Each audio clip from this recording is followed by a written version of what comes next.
Météo France met en opération deux nouveaux supercalculateurs, des ordinateurs super puissants qui effectuent un grand nombre de calculs et permettent aux services météorologiques et climatiques d'améliorer considérablement la qualité et la fiabilité des prévisions.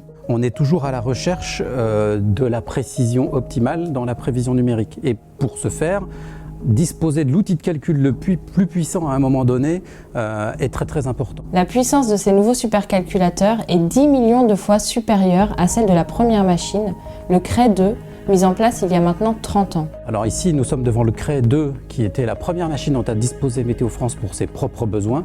Ce calculateur-là, c'était il y a 30 ans, donc c'était 2 milliards d'opérations par seconde. Ça paraît déjà spectaculaire, mais en fait aujourd'hui, si vous avez dans votre poche un smartphone un peu élaboré, vous avez davantage de puissance de calcul dans votre poche qu'on en avait à cette époque-là, il y a 30 ans. Ces supercalculateurs vont améliorer la prévision numérique du temps et donc permettre aux prévisionnistes de Météo France de mieux anticiper les situations à enjeu. L'augmentation de la puissance de calcul des gros calculateurs, ça va améliorer les modèles numériques et surtout ça va donner aux prévisionnistes une possibilité d'améliorer sa prévision. Pour une même prévision, par exemple pour J+1 pour demain, ça va être plus précis et on va avoir un peu plus de détails, donc on va avoir un peu plus de performance dans la qualité. Au lieu de dire par exemple 20 à 30 mm, on dira peut-être 25 mm de pluie. Mais la machine ne fait pas tout. Ces ordinateurs super puissants dépendent en effet d'une expertise humaine indispensable. Les prévisionnistes doivent dans un premier temps choisir le bon modèle de représentation et ensuite interpréter cette sortie de modèle en langage clair pour l'usager.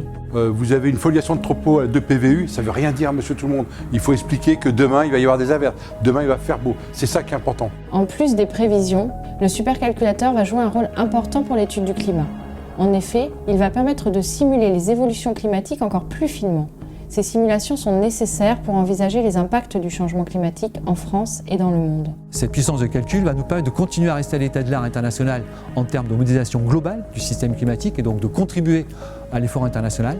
Mais également, nous allons pouvoir aussi développer un petit système, alors qui coûte cher, mais qui va nous permettre de régionaliser les informations climatiques à l'échelle des territoires, donc à nouveau, métropole, territoire d'outre-mer, et déterminer l'évolution des phénomènes à impact, coups de vent, sécheresse, fortes précipitations, etc. Qui coûte cher, certes, le supercalculateur a un prix, mais il est rentable pour l'ensemble de la société, car une meilleure prévision évite de faire face à des dégâts encore plus lourds, matériels comme humains. L'investissement qu'on fait là, pour 1 euro investi dans un supercalculateur en météorologie, indirectement, c'est une douzaine d'euros qui va rapporter à l'économie nationale.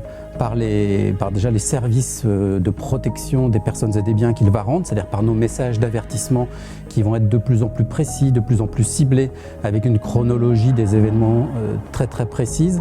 Grâce à tout ça, on va éviter un certain nombre de pertes en vie humaine, c'est déjà ça le principal, et de pertes économiques d'industriels qui va aussi bénéficier de la qualité des prévisions qu'on va pouvoir affiner d'année en année grâce au supercalculateur.